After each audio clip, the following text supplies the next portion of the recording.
Happening now, a big change could impact students across TCC.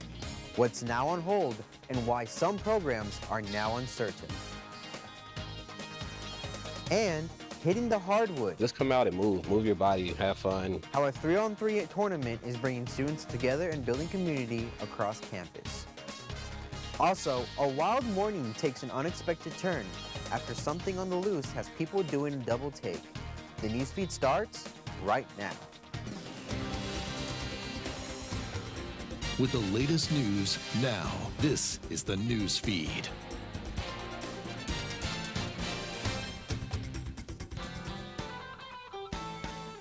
To begin with breaking news, a former Tarrant County College chancellor is suing the college for more than $1 million. Hello, I'm Nathan Vasquez. And I'm Ava Chavez. Eugene Giovanni filed a lawsuit claiming the board had no cause to force his resignation 4 years ago. The suit alleges the decision was based on what he called a sham investigation, fueled by false claims and rumors. Those claims stem from a separate lawsuit filed by a former executive, which was dismissed in 2023. Giovanni now denies any wrongdoing, saying those allegations were never proven. His lawsuit also states, quote, "It is hard to fathom that this was merely coincidence," pointing to what he calls a coordinated effort to remove him. College officials have not responded to requests for comment.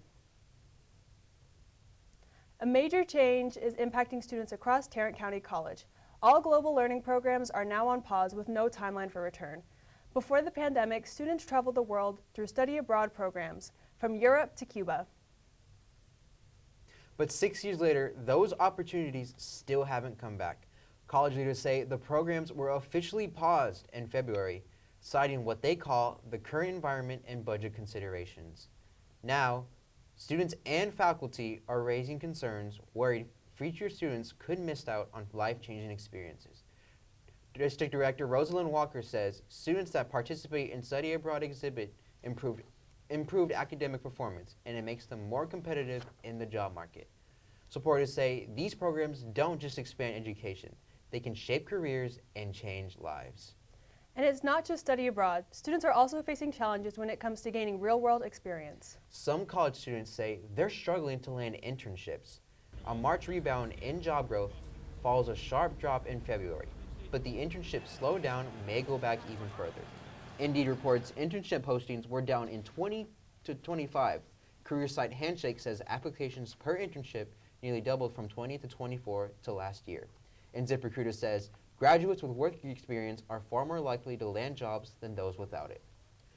A dispute is growing between Tarrant County College and the city of North Richland Hills over a proposed land deal on the Northeast campus. City leaders say the college walked away from a potential $13 million sale, a project they say could have created jobs and boosted the local economy. Mayor Jack McCarty defended the proposal, saying, "This is the kind of project cities compete for." College leaders pushed back, saying they were never included in negotiations and never received a formal offer.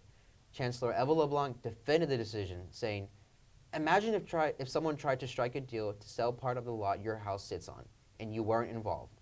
LeBlanc says the land is needed for future growth, including new facilities and student expansion. For now, the city pushes for development, while the college says it's protecting its future. A leadership change is coming to Tarrant County College as South Campus President Dan Lufkin prepares to step down. Lufkin is leaving Texas to become president of Harrisburg Area Community College in Pennsylvania. He's led South Campus for 5 years, building partnerships in a strong campus community. Students and staff say his leadership made a lasting impact, pointing to his open door policy and daily connection with students. Lufkin thanked the campus community, saying, "It has been an honor to serve at TCC. This is a special place, and I will always carry that with me." Current TR President Sean Madison will oversee both campuses starting June 1st.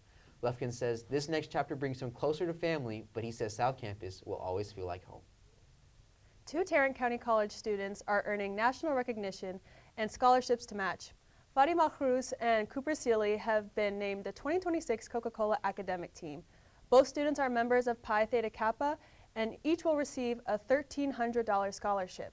The program recognizes students for academic achievement, leadership, and community service.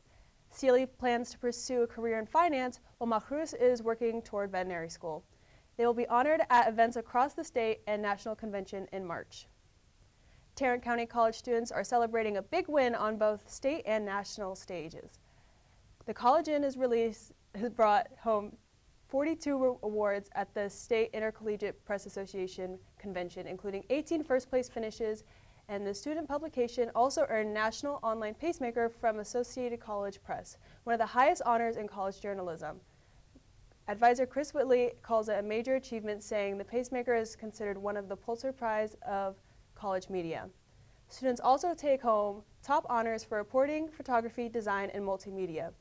Editor-in-Chief As Petrie says the recognition reflects teamwork, hard work, balancing school, jobs, and deadlines. Whitley says the number of awards is unprecedented and proves these students are producing top-level work. Students at Tarrant County College's Northwest campus are getting creative and connecting with one another. A weekly Makers Meetup is giving students a chance to learn new skills from knitting to other hands-on hobbies, all while building community. Nicholas Bolts from our news partners at the Collegian show us how it's bringing students together. Northwest Campus held a Makers Meetup for knitting on April 2nd. The Makers Meetups are come-and-go events where students can learn new hobbies or even improve upon hobbies they currently partake in. Throughout the month of April, various Makers Meetups will be held every week for different hobbies and skills. Different faculty will be teaching and leading the meetups to help people with the hosted skill or hobby. So Maker Meetups are a program slash class slash fun activity that we've been doing as part of the Learning Commons for a couple of semesters now. Essentially, they're just a way to connect students to new hobbies, new skills. We've done a pretty wide variety of arts, crafts, and activities. And we really just want to be able to make a space that feels like a warm, open, safe community where students and faculty and staff can come hang out and maybe de-stress a little bit, learn a new skill, and have fun together.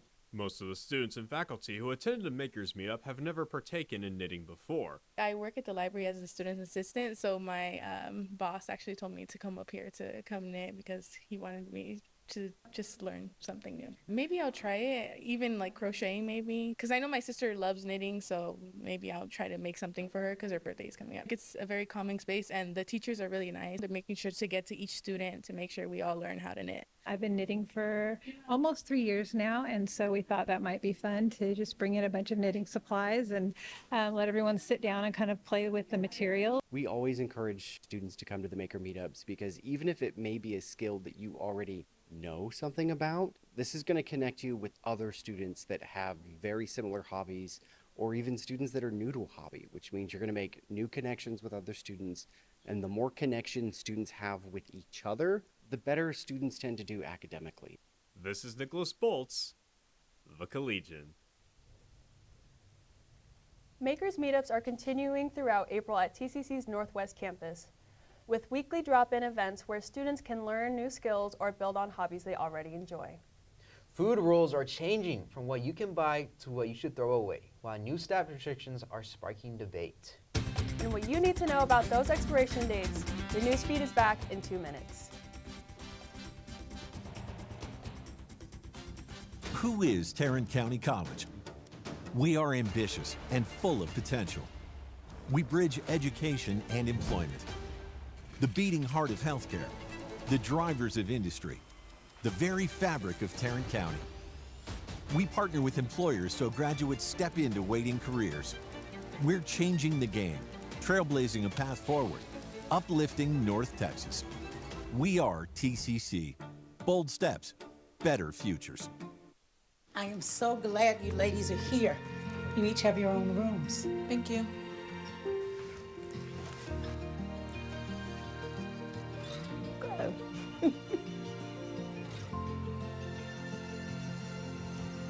Is it okay to call you Mom? Of course you can.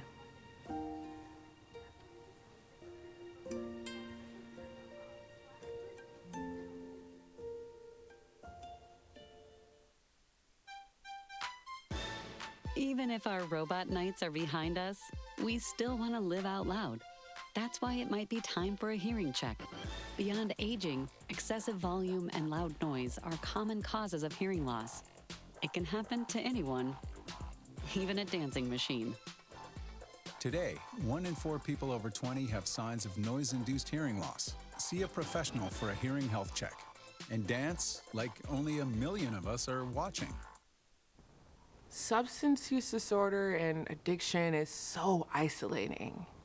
And so, as a Black woman in recovery, hope must be loud.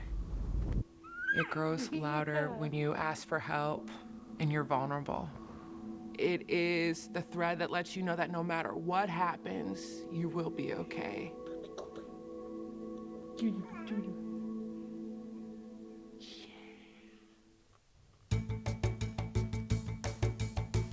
More states are making changes to food assistance programs, including here in Texas. New rules now limit what SNAP recipients can buy, targeting items like soda and candy. Supporters say it promotes healthier choices, but critics warn them it could do more harm than good. Lee Waldman is live in New York with more on the debate. Advocates that we spoke to say that restricting unhealthy foods does not make healthy foods more affordable. They worry that the millions who rely on SNAP, who are already food insecure, will be put into a tough spot with these restrictions.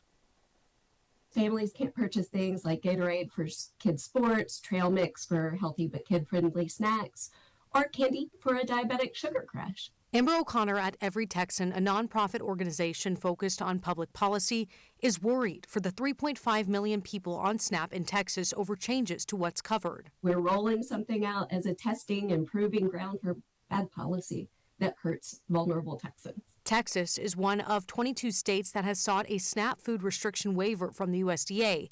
Later this month, Florida and Colorado's changes will go into effect. The waivers restrict the purchase of non-nutritious items to ensure that taxpayer dollars provide nutritious options that improve health outcomes within SNAP. SNAP retailers in many of these states will now have notices to help consumers understand what's covered. But Gina Pilata-Nino at the Food Research and Action Center fears there will still be confusion. It's going to cause a lot of confusion. It's going to cause a lot of shame and stigma, and people not knowing why items they could have purchased beforehand are no longer eligible. A 2025 report from 3 industry trade groups estimated that implementing SNAP restrictions would cost retailers $1.6 billion up front, a financial loss that could discourage grocers from participating in SNAP. The former dietary guidelines said that in order for people to have a healthy diet, they needed to be able to shop and afford the food where they live, where they went to school, and where they gather. None of those things are being met.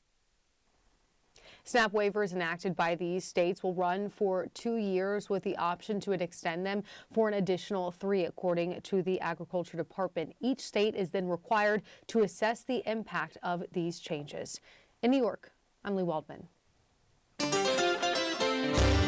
When it comes to food expiration dates, you're probably in one of 2 camps. You either follow them to the letter or you treat them as more of a suggestion. But with grocery prices rising and more focus on food waste, the question is, how much do these dates really matter? Mandy Gaither takes a closer look in today's Health Minute. You can find them on granola bags, cereal boxes, and a whole host of products in your pantry. But how much weight do you put into food expiration dates? It's ideal to know when that food is going to be best utilized by. Now, that's where it gets a little tricky. So that's just an estimate. Registered dietitian Julia Zumpano with Cleveland Clinic says there are 3 kinds of food expiration dates. One is sell by, that tells the store how long they should display the item for sale. Then there's best by, or best if used by, which is when the product will have its best flavor and quality. Finally, we have used by, the last recommended day for the product to maintain peak quality. Shelf-stable items are usually the ones that can exceed their dates. So looking at things like dried goods, like rice and pasta and cereal, canned fruits and vegetables, beans, things like that, usually are pretty safe. Zumpano says to pay closer attention to expiration dates printed on perishable foods in the fridge like meat and dairy. That's where bacteria and mold are more likely to grow. She says to always use your senses. If you see mold, sliminess, or the color is off, toss it. If it smells off, sour, or moldy, throw it out. And if something doesn't taste right, get rid of it. If it is past that date, using those senses, or, if you feel better just tossing it, you can. But the goal here is to reduce food waste. For Health Minute, I'm Mandy Gaither. A rare visitor is turning heads in Manhattan, and a police department falls for a trick that's hard to believe. Coming up on today's Take a Look at This. Storms are on the way, but not just yet. When the rain moves in and how long it'll stick around. Your Storm Team forecast is next.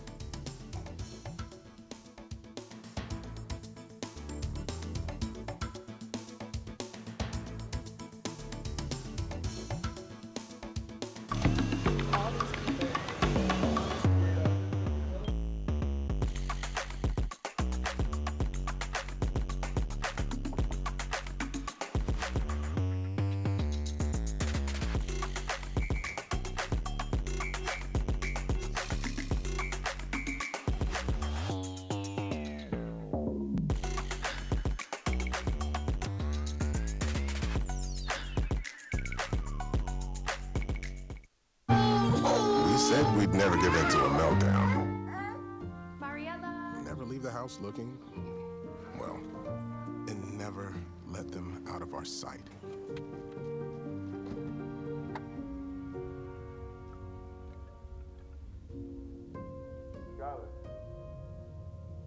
Cars get hot fast, and kids can be at risk. Before you leave the car, always stop, look, lock. Criminal networks are stealing billions of dollars through social media, phone calls, and text, posing as people you trust. They pressure and demand money or personal information. Don't fall for it. If something feels wrong, slow down and verify. Hang up. Don't click. Never send money. If targeted, contact law enforcement. Protect yourself. Protect your family. Learn more at sheriffs.org/stopscams. Emma, did you hear?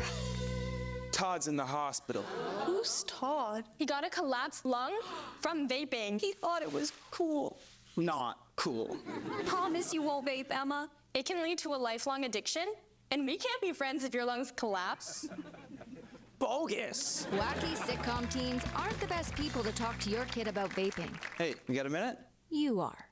Start the conversation with your child about vaping today. We have more breaking news into our newsroom at this hour. The dance director at Tarrant County College's Northeast campus has been removed from her classes, leaving students searching for answers. Students say instructor Ki-Young Choi was called into an emergency meeting Monday and never returned. College officials say they cannot comment, citing an active investigation. Other instructors are now covering her courses throughout the end of the semester. One student said, quote, "They won't tell her coworkers why, they won't tell her students why, and now we're all just left in the dark." The college has not said whether Choi is on leave or terminated. For more on the story, head to our news partners at the Collegian, collegian.tccd.edu. From the NewsFeed's Forecast Center, this is your Storm Team forecast. Here's a live look over downtown Fort Worth. Cloudy skies right now, 72 degrees. It feels like mid-70s with a light breeze out there. As we head into the weekend, Friday stays warm and mostly cloudy, but by Saturday, storms move in and cool us down. Sunday dries out again with partly cloudy skies and more comfortable temperatures. Storm Team radar is quiet right now, but that will change as we head into the weekend with rain moving in. Looking ahead, early next week stays mostly cloudy and seasonable. By midweek, we start to warm up with more sunshine returning. A rare bird is turning heads in New York City, and it's not just for its colorful feathers. The unusual visitor has made its annual stop in Manhattan, delighting bird watchers and surprising passerbys along the way. Jeremy Roth has today's Take a Look at This. Watch a rare dancing bird steal the spotlight in the middle of Manhattan. bird lovers and curious commuters flocked to gawk in the city's Bryant Park to catch a rare glimpse of the American woodcock, a migratory forest bird that, according to WCBS, pops up in the Big Apple every year around this time. Not since 2018's hashtag Hot Duck, Central Park's fabulous flashy waterfowl, has a bird garnered so much looky-loo love in the city that never sleeps. So why all the fuss this time? It's mainly to catch a glimpse of the woodcock's TikTok-worthy moves, a bouncing, booty-shaking shuffle the bird reportedly uses to hunt for food. And while these beguiled birders didn't necessarily get a full-on funky footwork performance, don't worry, they may do with their own moves. Another surprise visitor spotted in a strange place turned out to be not at all what it seemed in California after Laguna Beach police shared on social media that a reported trespasser call turned out to be just an elaborate April Fool's prank. A man reported drinking on private property was in fact just a dressed-up dummy placed there by an unknown prankster. It probably didn't help that the department had handled a legit trespasser call in someone's yard just days before. They shared pics of the prank, but also a reminder that calling 911 isn't a joke, and those looking to pull epic pranks should stay safe, have fun, and not be a fool. Oh, really? Maybe the Popo should practice what they preach. Just take a look at this tongue-in-cheek April Fool's post by the Colorado Springs PD, touting Tacticat, the so-called newest officer in their fictional feline unit. The department kidded that the kitty cop specializes in stealth operations, hiding in cardboard boxes and striking unsuspecting ankles. You gotta be kidding me. For Take a Look at This, I'm Jeremy Roth. The way you watch the NFL may not be as simple as it used to be, and now someone's taking a closer look at what it really means for fans. Plus, on a local court, students are showing up, competing, and turning something simple into something bigger than just the game. John Ethan Wilson is on deck with sports next.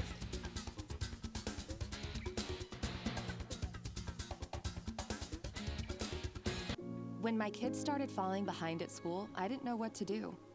I felt alone, like I was lost in the dark. Then I found Understood.org, a nonprofit empowering people with learning and thinking differences like ADHD and dyslexia.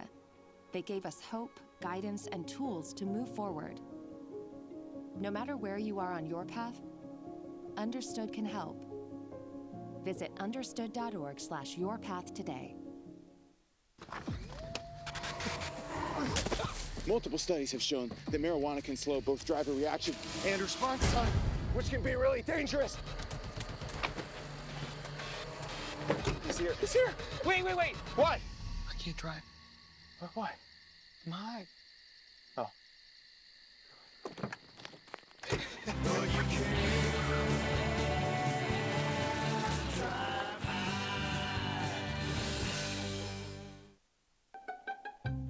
Well, I'm looking good. Thank you. Just became a real ID.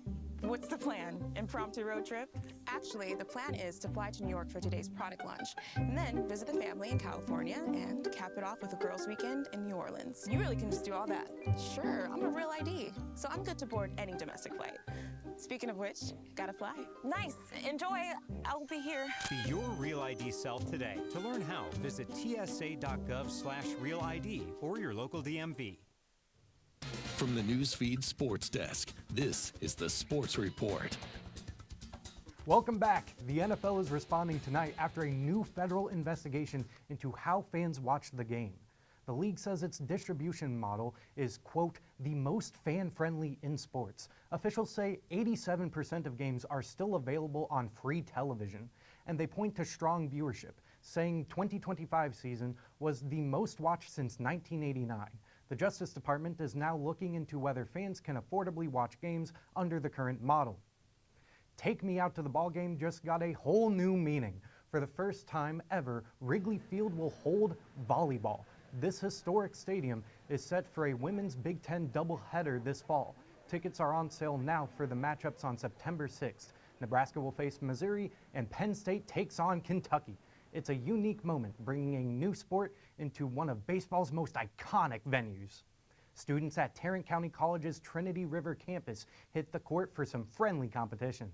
The Fire Fitness Kinesiology Club hosted a 3-on-3 basketball tournament, giving students a chance to compete, stay active, and most importantly, have fun.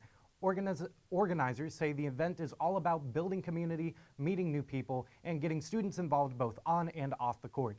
Nicholas Bolts from our news partners at the Collegian has the story. Trinity River Campus's Kinesiology Club hosted a 3-on-3 basketball tournament at the Charles H. Hawes Athletic Center. The games are played on a half court where two teams play a 15-minute game of basketball against each other. We do a 3-on-3 basketball tournament. We try to do it every spring semester.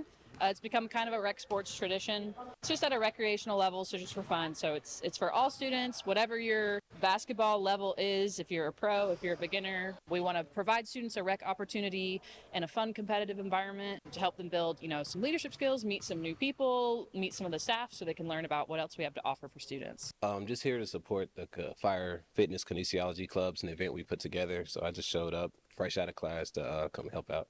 The basketball tournament is just one of the many activities that the Kinesiology Club hosts. There were 3 teams that played against each other in the tournament: the Benchwarmers, Team Toka, and Team JLEB, with the Benchwarmers winning the tournament altogether. The game was very competitive, however, everyone who attended played for fun, spending time with their friends, and making new friends along the way.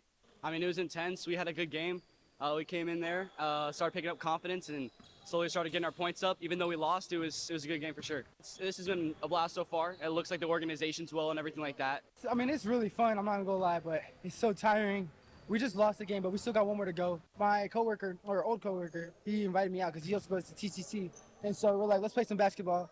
Let's join this tournament up and then have some fun. If you're trying to have some fun, play basketball, you have nothing to do, this is definitely the spot to go to. I think that more people should get active and communities that they're interested in as well. If we win, I'm hyped. If we lose, I'm still hyped. So that's all that matters to me. Yeah, even the opponents, they've been had great energy, and it's been fun playing against them and with my team as well. Yes. Just come out and move your body, have fun, meet people. This one's all fun. This isn't like if we go somewhere else and then we really care about winning here. It's just come in and have a good time. This is Nicholas Bolts, the Collegian. A wild morning in one Ohio neighborhood after something on the loose draws a crowd. Find out how the escapee is after the break.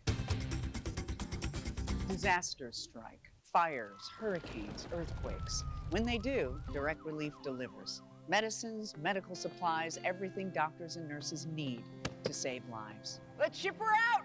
Every day across the U.S. and around the world, they're making a difference. No politics, no red tape, just help.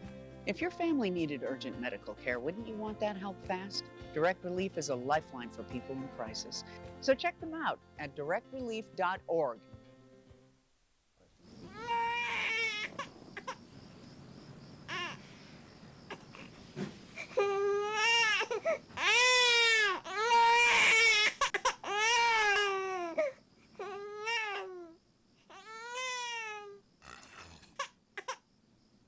If you love them enough to suck the snot out of their nose at 4 a.m., then surely you'll check nhtsa.gov/the right seat to make sure they're in the right car seat. Happy birthday, Max. Yes! I'm Joan the Phone, here to show you 4 easy ways to stay safe online. Come on. We can secure our world. Online security depends on you and me. Install updates, make better passwords. Think before you click, use multiple factors. That's how we can secure our world. Learn more at CISA.gov/secure-our-world. Who is Tarrant County College? We are ambitious and full of potential. We bridge education and employment. The beating heart of healthcare, the drivers of industry, the very fabric of Tarrant County. We partner with employers so graduates step into waiting careers. We're changing the game, trailblazing a path forward, uplifting North Texas. We are TCC. Bold steps, better futures. With the latest news now, the news feed continues. A runaway wallaby is back home after a wild morning in an Ohio neighborhood. Kipper got loose near Sinclair Community College in Dayton after breaking out of his kennel and hopping out of a car. The wallaby belongs to Carolyn Reno, who often brings him to campus for students and veterinary programs. This time, he took off. Kipper was found about half an hour later, safe but a little shaken. Reno says she's thankful for the help from students and police. He jumped up and broke apart his kennel, and he took off. He stopped a couple times to check in with me and then decided it was much more fun to run. He's okay. He's very nervous. He needs to calm down a little bit, but he is doing very well, and we're just so happy to get him back. Reno says Kipper is now home and getting some much needed rest after his big adventure. That is all we have for you today. Thank you for tuning in. We'll see you next week, and have a great weekend.